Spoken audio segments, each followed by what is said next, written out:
80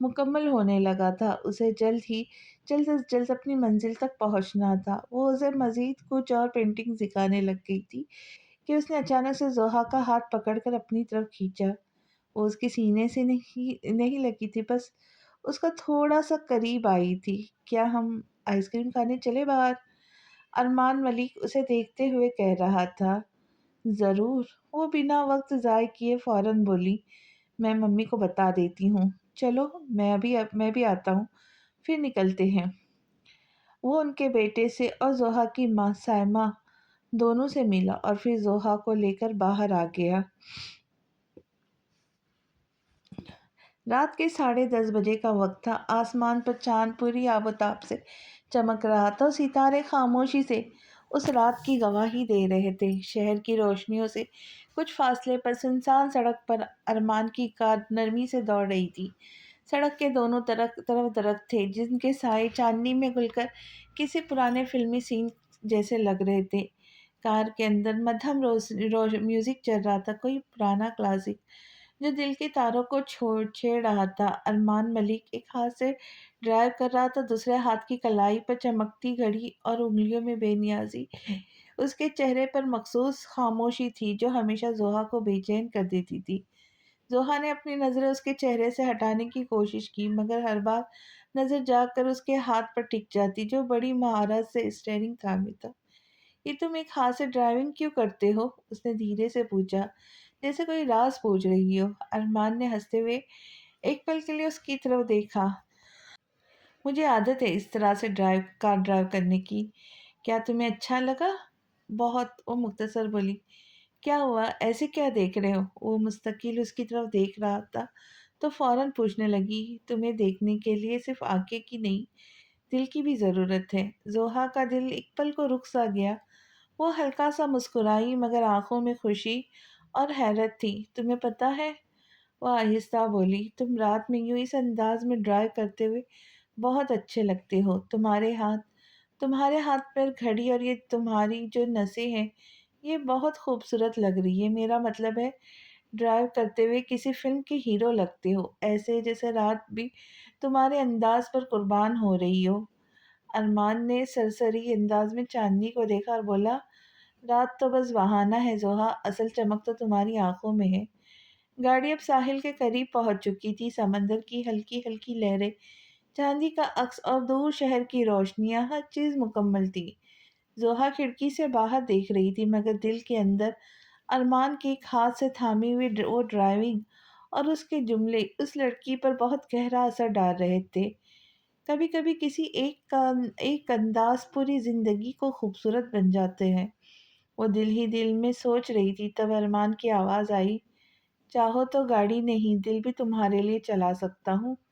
وہ اس کے بات پر زور سے ہنسی تھی، اور اس رات سچ میں زوہا کا دل ارمان کی ڈرائیونگ سے زیادہ اس کے انداز پر فدا ہو چکا تھا۔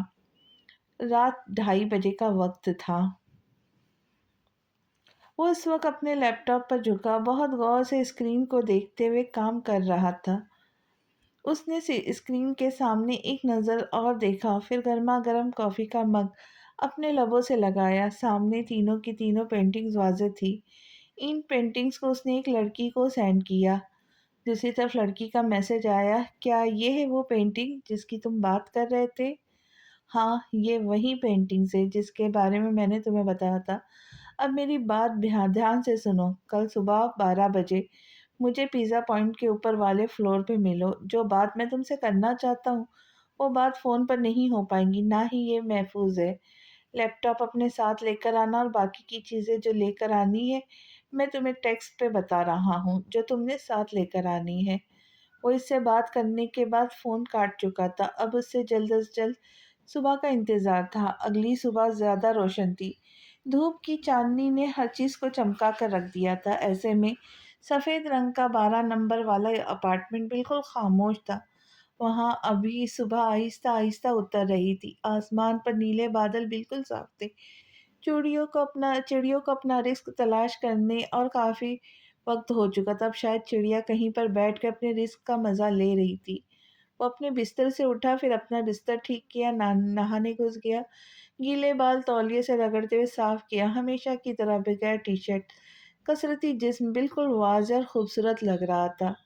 ناشتہ اسے آج باہر کرنا تھا تو اس نے کچھ نہیں پکایا۔ الماری کھول کر استری شدہ کپڑے نکالے اور اپنے بدن کے اوپر چڑھائے۔ اپنے اوپر اسپرے کی بوتل سے خوب سارا اسپرے کیا۔ لمحے بھر میں ارد گرد ایک دلکش خوشبو بکھر گئی۔ بالوں کو اچھی طریقے سے سیٹ کیا، ہاتھ پر گھڑی چڑھائی، آستینوں کو کونیوں تک فولڈ کیا اور ایک آخری نظر آئینے کو دیکھا۔ پرفیکٹ سیوان، وہ اپنے آپ کو سیوان کہتا تھا، جو کہ غلط نہیں تھا۔ وہ تھا ہی اتنا شاندار۔ گھر کا دروازہ کھول کر باہر نکلا اور اپنے سیاہ رنگ کی گاڑی میں بیٹھا، گاڑی آگے بڑھا دی۔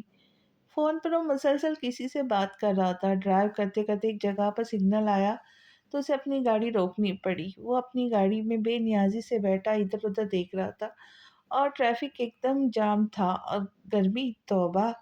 گاڑیاں سیدھی قطار میں رکی پڑی تھی۔ بات کرنے کے بعد اس نے فون بند کیا، ادھر ادھر دیکھنے لگا کہ اچانک اس کی نظر ایک بچے پر پڑی۔ وہ اسکول یونیفارم میں تھا، شاید چھوٹی کلاس کا بچہ تھا۔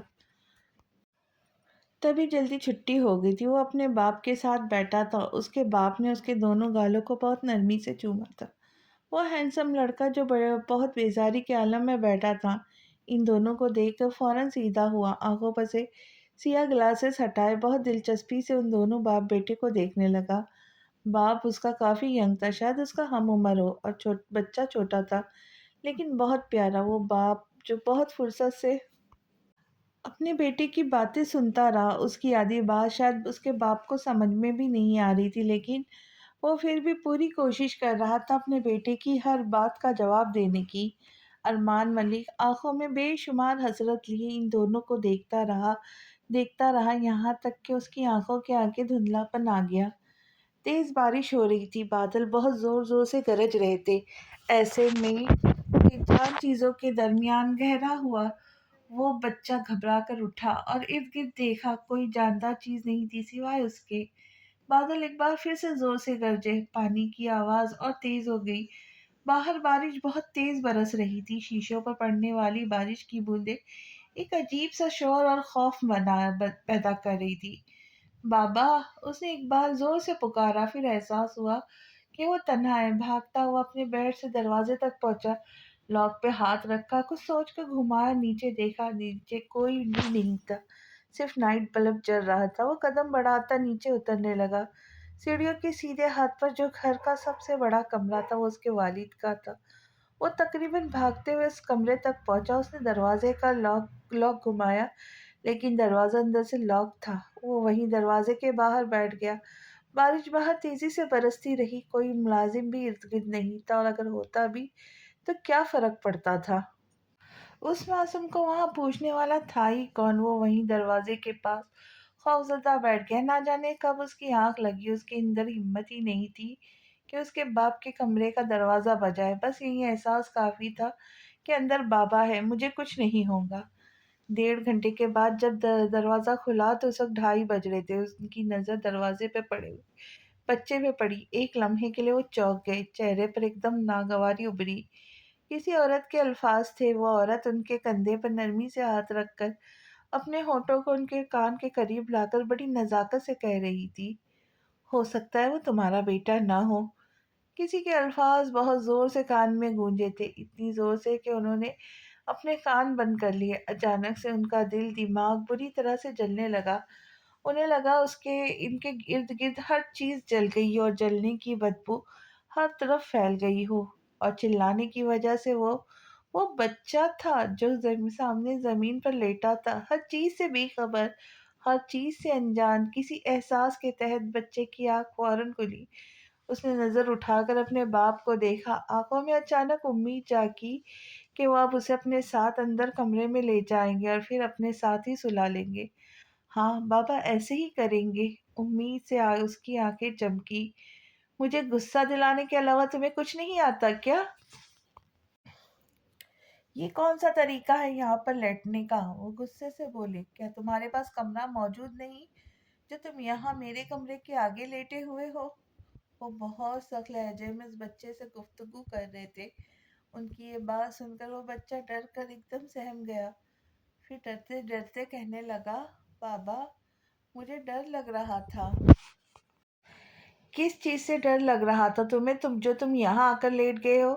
کوئی بھوت دیکھ لیا تھا تم نے، یا کوئی تمہیں جان سے مار رہا تھا جو یہاں آ کے لیٹ گئے؟ ایڈیٹ! تمہاری وجہ سے نہ مجھے دن میں سکون ہے نہ رات کو۔ دل تو چاہتا ہے کہ کہیں پھینک آؤ، لیکن مجبور ہو، نہ جانے کس کا خون۔ وہ بولتے بولتے فوراً چپ ہوئے، غصے سے سر جھٹکا، چہرہ دوسری طرف کر لیا۔ بابا، بادل بہت زور سے گرج رہے اور بارش بھی بہت تیز ہو رہی، مجھے ڈر لگ رہا تھا تو میں یہاں آ گیا۔ وہ بچہ ڈر ڈر کے کہہ رہا تھا۔ انہوں نے اس کے ڈر کی، اس کی معصومیت کی کوئی پرواہ نہ کی۔ اٹھو اٹھو یہاں سے فوراً اور سیدھا اپنے کمرے میں جاؤ، اور دوبارہ مجھے یہاں نظر نہیں آنا، یہ کوئی جگہ نہیں ہے سونے کی، سمجھ آئی؟ انہوں نے بہت سخت لہجے میں اس سے کہا اور اسے واپس اوپر بھیجا۔ اس کے اندر اتنی ہمت نہیں تھی، وہ فوراً اپنے باپ کے گلے لگ جاتا، ان کو مناتا، انہیں کہتا کہ اپنے پاس سلا لے پلیز۔ تو وہ خاموش ہو گیا، آنکھوں میں بے شمار آنسو تھے۔ 6 سالہ بچہ خوف زدہ تھا، ڈرا ہوا، دل اس کا بری طرح سے ٹوٹا تھا، اور اس کا معصوم دل توڑنے والا کوئی اور نہیں بلکہ اس کا باپ تھا۔ وہ گہری سانولی رنگت کے تھے، لیکن لمبے چوڑے خوبصورت جسامت رکھنے والے، سیاہ داڑھی اور سیاہ مونچھیں، مگر شکل و صورت سے بالکل بھی خوبصورت نہیں تھے۔ چہرے پہ بے شمار سختی اور مغروریت، لیکن صرف اس بچے کے لیے، کسی اور عورت کے لیے نہیں۔ وہ بس حسرت سے اپنے باپ کو دیکھتے ہوئے وہاں سے چلا گیا۔ اسے یاد نہیں آ رہا تھا کہ اس کے باپ نے کب اسے پیار سے دیکھا، پیار سے بات کری، یا پھر اس کے گالوں کو چوما، اسے گلے سے لگایا۔ اس نے سوچنے کی کوشش کی، لیکن کچھ تھا ہی نہیں۔ وہ کیا سوچتا؟ اپنی آنکھوں میں موٹے موٹے آنسو لیے وہ وہاں سے چلا گیا۔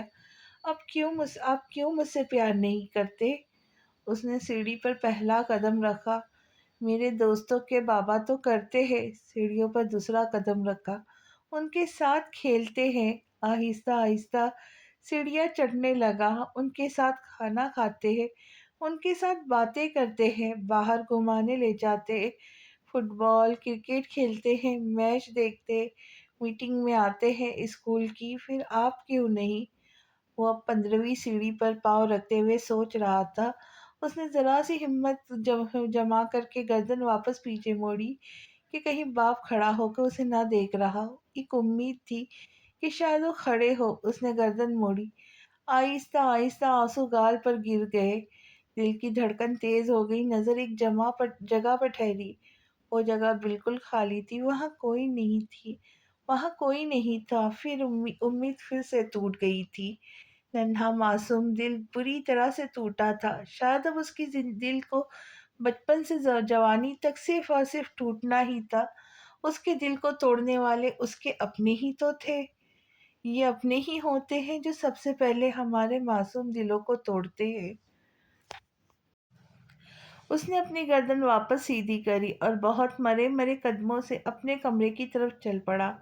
کمرے کا دروازہ کھلا اور بند ہو گیا۔ بے جان چیزیں ایک بار پھر سے ارد گرد تھی۔ آنکھوں میں آنسو کی وجہ سے دھندلاہٹ پڑ گئی تھی، ہر چیز دھندلی دھندلی سی دکھائی دے رہی تھی۔ ابھی بھی کچھ ایسا ہی ہو رہا تھا۔ بارش آہستہ آہستہ بند ہو رہی تھی۔ بارش کی جگہ اب تیز دھوپ نے لے لی تھی، بچپن کی جگہ اب جوانی نے لے لی تھی۔ وہ بچہ جو کمزور تھا بہت مضبوط تھا، تیز روشنی آنکھوں کے اندر چھپ رہی تھی۔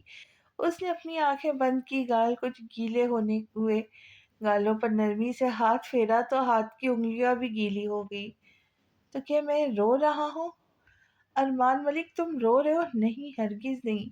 اس نے اپنے جبڑے سختی سے جما لیے، آنکھوں میں بہت کچھ، دل و دماغ میں ایک طوفان برپا تھا۔ اس نے ایک گہرا سانس لے کر آنکھیں زور سے بند کی اور پھر اچھی طرح سے اپنا چہرہ صاف کیا۔